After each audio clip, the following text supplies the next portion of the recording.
வைரவா ஐயா. நிஜலிங்க இப்ப போன் பண்ணாருன்னா எனக்கு கோட்டைக்கு பேச. வணக்கம். வணக்கம். ஐயா எங்களை காப்பாத்துங்க ஐயா. எழுந்துருமா, எழுந்து. ஏன் காலில் விழுவுற? என்ன விஷயம்? ஐயா என் புருஷனை போலீஸ் புடிச்சிட்டு போயிட்டாங்க ஐயா.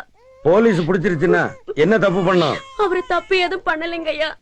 தப்பு பண்ணலன்னா போலீஸ்காரங்க ஏன் பிடிக்கிறாங்க? அவரு சாராய வித்தாருன்னு புடிச்சிட்டு போயிட்டாங்க ஐயா. மா, கைப்புள்ள வச்சிருக்க, பொய் சொல்லக்கூடாது. உன் புருஷன் சாராயம் வித்தானா விக்கலையா? ஐயா இந்த ஒரு தடவை மன்னிச்சு விட்டுற சொல்லுங்க ஐயா. இனிமே சாமி சத்தியமா சாராயம் விக்க மாட்டாருங்க ஐயா. ஏய், யாருப்பா அது? இந்த அம்மா முதல்ல வெளியில அனுப்பு.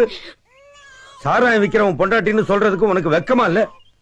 ஒரு கொலைகாரனை கூட மன்னிக்கலாம், அவனால ஒரு உயிர் தான் போகும். ஆனா சாராயம் விக்கிறவனை மன்னிக்கவே கூடாது, அவனால ஒரு ஊரே நாசமாயிடும். ஐயா பச்சை பிள்ளைய வச்சிருக்கையா, அவர் இல்லன்னா பட்டி கடந்துதான் சாகணும். அவனை வெளியில விட்டா ஊர்ல இருக்கிற எல்லா குடும்பங்களும் பட்டினி கிடக்கும்.